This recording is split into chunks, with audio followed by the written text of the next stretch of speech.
দীর্ঘদিন পরে একটি দল, দেশের একটি বৃহৎ দল, জন আকাঙ্ক্ষিত দল এবং দীর্ঘদিন তারা শাসনও করেছে এই দেশকে। এরপরে আজকে যে অনুষ্ঠানটা, আজকে যে আমাদের সংসদ অধিবেশনের প্রথম যাত্রাটা শুরু হলো, এটা প্রথম কিন্তু খুব সুন্দরভাবে কিন্তু শুরু হয়েছিল। যাত্রাটা সুন্দর ছিল। সকলের মনে হাসি, আনন্দ ছিল।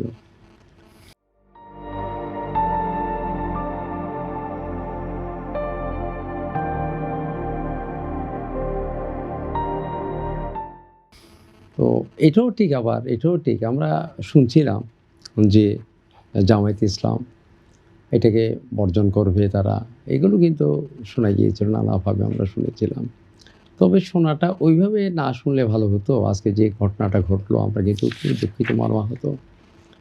কারণ এমনি মুখে বলা আর এইখানে অ্যাসেম্বলিতে গিয়ে সংসদে দাঁড়িয়ে এসব, সবাই তো শিক্ষিত জন, ভদ্রজন।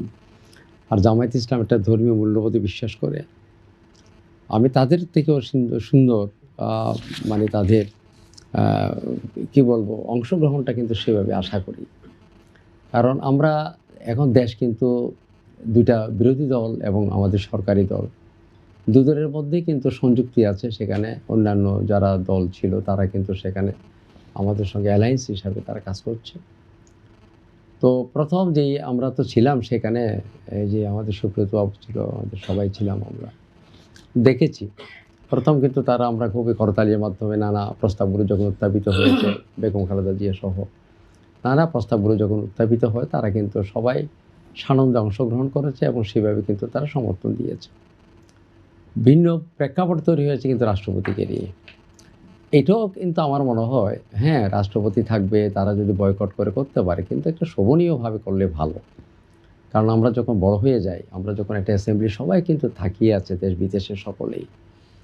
কারণ আজকের এই হাউস থেকেই আমাদের কারণ প্রথম যাত্রা।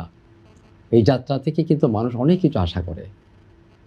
তো যার ফলে তার নতুন, নবীন, প্রবীণ গিয়েছে এবং জামায়াতে ইসলামও দীর্ঘদিন পরে কিন্তু সেখানে গিয়েছে। জামায়াতে ইসলামের মধ্যেও কিন্তু সেই সংযত ভাবটা প্রদর্শন করা উচিত। হ্যাঁ, অবশ্যই যদি তারা করতে পারে, স্বাভাবিক। তাদের পছন্দের অপছন্দের দিক থাকতে পারে। এই ভয়েসটা যাতে এইভাবে না আসে। যেসব রূঢ় আচরণ করে আমরা শুনেছি, ধর্মীয় মূল্যবোধে যারা বিশ্বাস করে এবং জামায়াতে ইসলাম যেসব আ মানে যেই কোরআনের ভাষায় অথবা আল কোরআনের আল হাদিসের ভাষায় যেসব কথাগুলো বলে মানুষকে কিন্তু ধর্ম করে, মানে মানুষকে ধর্মের দিকে আকৃষ্ট করে। আজকের ভাষাগুলো কি সেভাবে হয়েছে? সেটা হয়তো প্রশ্ন করে মানুষে। যে আমাদের সুব্রত বাবু যে কথাটা বলছে, আমি একটু অন্যভাবে বলি। কারণ যেহেতু শিক্ষক, আমি তো ওনাদের মতো, ওনার রাজনীতিবিদ, আবার কোর্টে, তারা সুপ্রিম কোর্টে অনেক বড়, বড় করে কথা বলে। আইনগতভাবে তারা অনেক কিছু বলতে পারে। কিন্তু শিক্ষক হিসেবে আমার ভয়েসটা থাকবে, আমার স্বরটা থাকবে খুবই প্রণীত।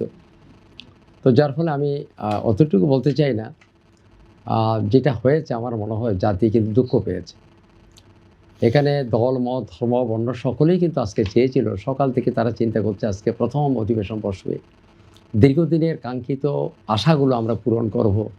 এমন বিষয় সেখানে আসবে, জনসম্পৃক্ত এবং উভয় দল, বিরোধী দল সবাই মিলিয়ে আজকে নাহিদ তো বক্তব্য দিয়েছে। আমরা নাহিদকে, আমরা যেসব বক্তব্য দিয়ে তাকে তো আমরা স্বাগত জানিয়েছিলাম। এবং আমাদের পক্ষ থেকেও যেসব কয়েকজন বক্তব্য রেখেছে, অসম্ভব ভালো হয়েছিল এবং করতালির মাধ্যমে। কিন্তু এটা একটা রাষ্ট্রপতি, একটা সংবিধানের অনেক কিছু কিন্তু বাধ্যবাধকতা থাকতে পারে। এটাকে বিচার করা, বিশ্লেষণ করা তো আমাদের উচিত। কারণ যারা গেছে তারা ধন্যবাদ।